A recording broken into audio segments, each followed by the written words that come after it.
Before you watch this lesson, I want you to stop and ask yourself a quick question. How far are you trying to go on this instrument? Okay, if your goal is to be able to take this thing camping with you, sit around the fire, and strum a couple home position chords, I want you to skip this one. But if your goal is to be able to jam with other musicians, express your ideas freely, and get rid of all of the obstacles that are preventing you from bringing these crazy ideas to life on this fretboard, then memorizing the notes will help you tremendously. So if you're new to this channel, first of all, welcome. My name is Cade Hagan, and I'm a self-taught professional guitarist. I've been playing on stage, doing studio work, and teaching for about 20 years now. And during that time as a self-taught guitarist, I probably spent 10 to 15 years of it not knowing my notes up and down the fretboard because I knew just enough to get by. And when you're not sitting in a music classroom going there every day with the professor checking up on how much you've memorized, it can be very hard to stay on top of yourself and develop a strategized plan on how to actually accomplish this. So we're going to hit this in 6 different phases. Number 1, we're going to cover the musical alphabet.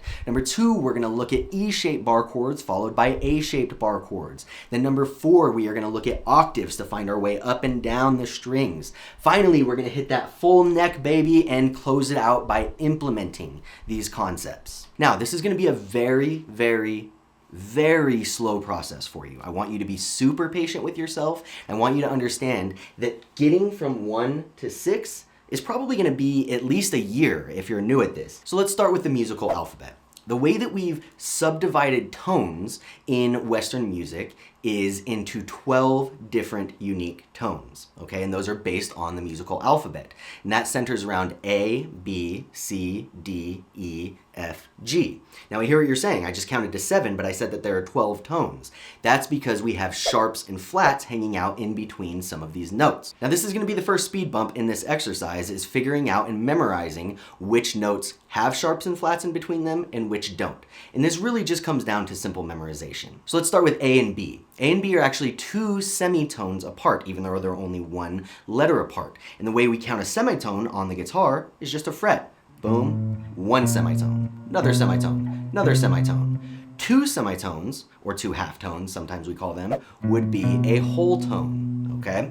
Now, when there is 2 halftones in between a note, or a whole tone in between a note, as there is between A and B, we need a name for that note in between them, okay? So the name for that note is either going to be A sharp or B flat. Sharp means raised, flat means lowered. And A sharp equals B flat. We use them differently depending on what key it's in. That's not important right now.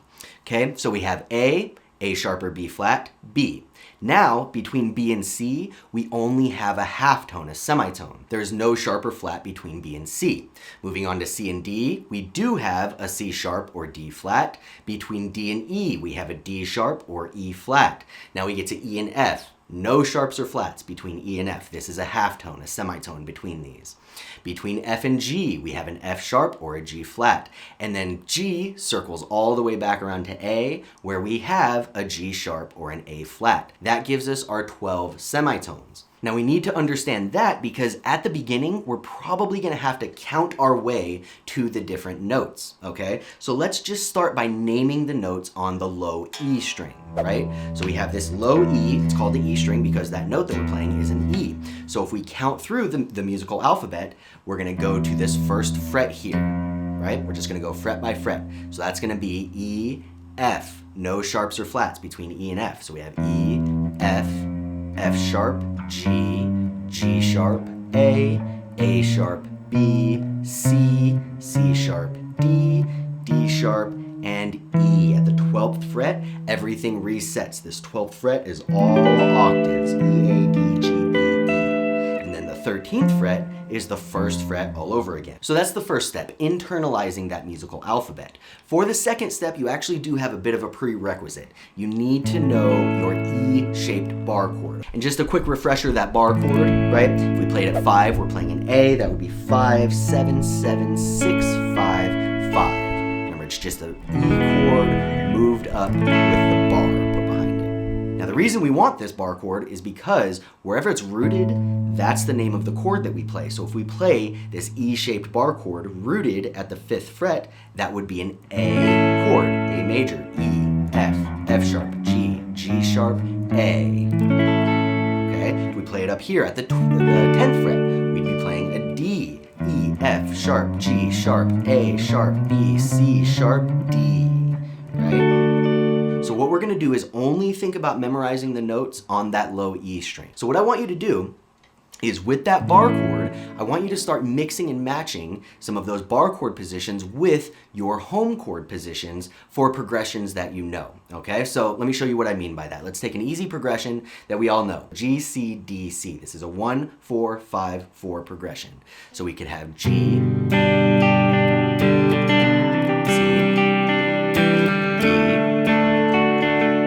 C. Now we're gonna play that same progression with bar chords, G, C, 8th fret, D, 10th fret, back to C. Now we can play it again at home. Now what this does is it helps to sort of tell your brain this is a G. It's gonna start mapping these positions onto those chords because you're playing over familiar progressions, familiar chords, familiar sounds. Then when you're going, mix and match in the middle. So you start here, G, C,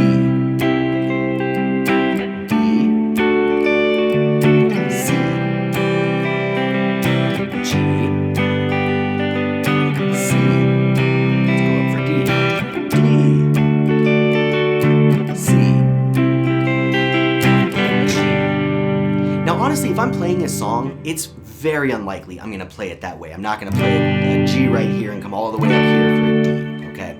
It's bad real estate management to try to make that jump for that voicing. What we're doing right now is we're working to create a neurological link between our brain and our fingertips, okay? Telling ourselves, this chord right here, this is not just a bar chord at 8. This is C. This is not a bar chord at 4. This is G sharp or A flat. This is not a bar chord at 11. This is D sharp or E flat, right? We're connecting those positions with names now. And remember, we're just thinking about that low E string. That tells us the name of it. And once you're comfortable on the E string with those natural notes, and the natural notes are just the A, B, C, D, E, F, G, not the sharps and flats in between. So once you're comfortable on the natural notes, take the exact same concept to the A string. And once again, you have a prerequisite because you need to know that A position bar chord for this exercise. And same thing, we'll go just a refresher on it. We'll play it at the 5th fret, again, just like we did before, rooted on the 5th fret of the 5th string, the A string. We'd be 5, 7, 7, 7, 5. Gotta get that bend in that finger. Okay? Now, let's just take the musical alphabet down that A string again to refamiliarize ourselves with it. We have A sharp, B, C, no sharps or flats, C sharp, D, D sharp, E, F, no sharps or flats, F sharp, G, G sharp, and A, right? And whatever chord we play, if we're rooting it, if we're playing that major bar chord, whatever fret we're rooted on, that's the chord that we're playing. So let's go back to that same chord progression that we did for the E bar chord. We'll have our G,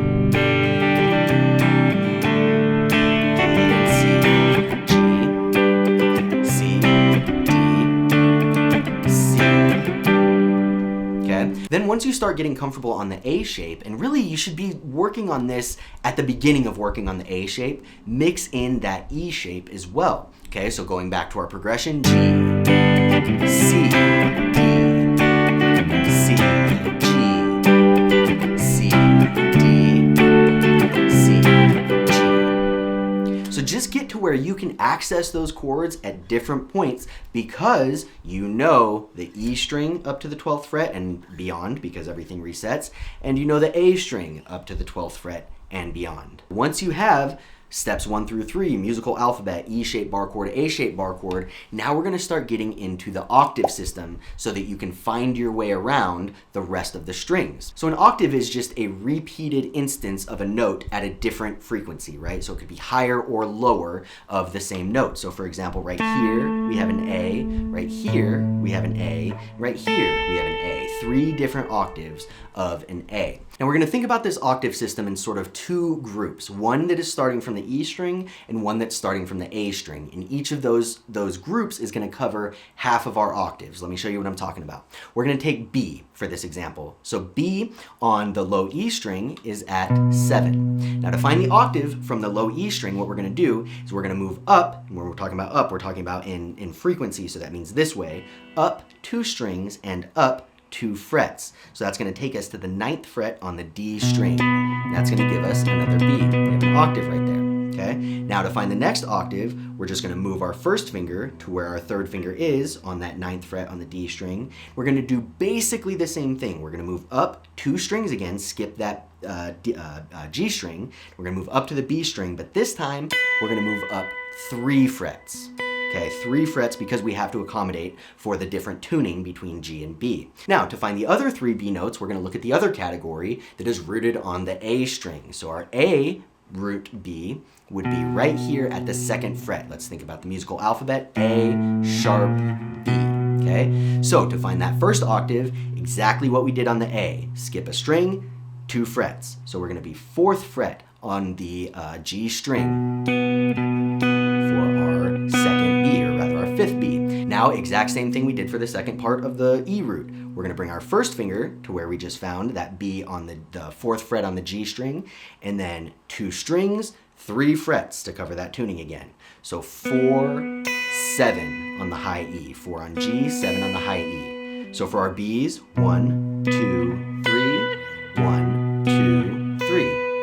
So that step is going to allow you to sort of stumble through your way of finding all of the notes, because our next step in this process, number 5, full neck. What we're going to do is we are going to find one instance of each note on each string. And you are not ready to do this step unless you have E and A fully memorized. Once you have E and A fully memorized, if I say C and you're right there, if I say C here and you're right there, you're ready to go. If I say C and you say, A,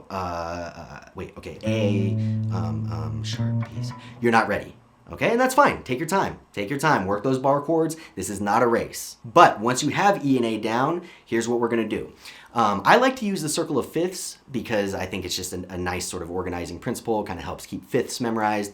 You're welcome to just go straight A, B, C, D, E, F, G, whatever you want to do. The important thing is that you cover all 7 natural notes. So starting with C, what I'm going to do is I'm going to go to the low E string and I'm just going to play C. Then I'm going to go to the next string and I'm going to play C. Then I'm going to go to the next string and I'm going to play C. Now at this point, you don't have D memorized. You don't have that 4th string, that D string memorized. So you're probably not going to be able to just slide right up there. You're going to say, okay, now for D string, I know where my E string C is, and I'm going to go back to that octave system to skip up to the 10th fret. Now I know how to find my C. Same thing for the G string. You're not going to know to go right here. So you're going to say, well, I know my C on the A string, I'm going to find my octave. Okay? Now the same thing as you continue moving up, but you might have to find levels of octaves, because once you get to the B string, your reference for that is already going to be on the D string, and you're probably going to have to locate the D string. So what you're going to do once you get to trying to find your B string C, you're going to go all the way back to the E string, and you're going to say, okay, C, octave, C. You're going to find this octave, C, okay? But I want you playing it above the 12th fret so that you get this real estate memorized. And remember we said 13 equals 1. So we have C, C, C, C, C. And now, 2 choices for how you could find that final C. You could either do the octaves from the A string, C, C, C, or you could just take the shortcut and say, wait a second, this is an E string, this is an E string. It's all the same. Once you memorize this string, you've got this string memorized. What you're going to do is just go note by note. C, C, C, C, C, C, C, C, C, C, C.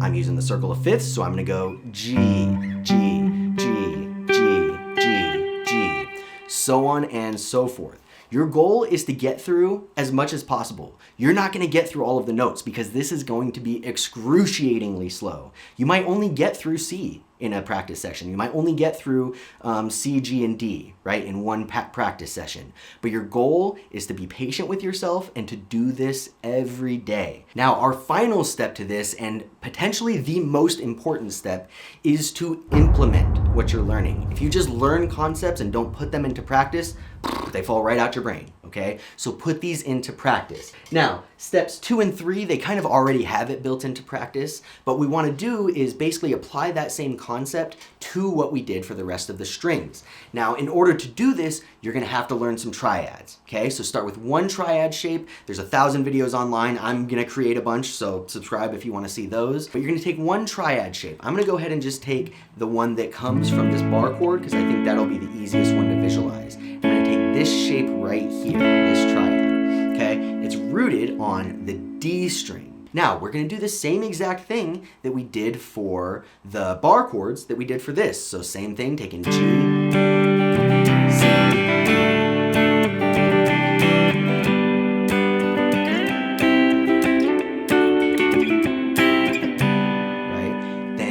with different triads where you have different string sets, different strings being the guiding tones, right? I said for this one, the D string is my guiding tone. For this triad shape right here, I'm playing a C chord, the G string, that's where my root note is in this fingering. So the G string becomes my guiding tone. So same thing, G.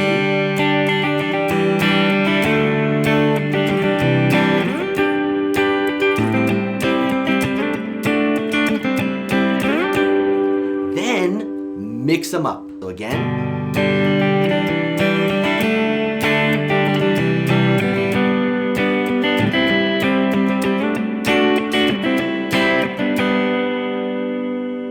Anything like that will work, but the most important thing, like I said, put it into practice. Take a song that you know, replace one of the chords, one of the sections, one of the progressions with bar chords, with triads, with something in a new position. Force yourself to start playing it that way. Your vocabulary is going to expand. I promise. So that's it, memorizing the fretboard. I hope that this inspires you to pick up your guitar. I hope that you learned something. If you did, please throw me a like or a subscribe. Hope to see you guys in the next one.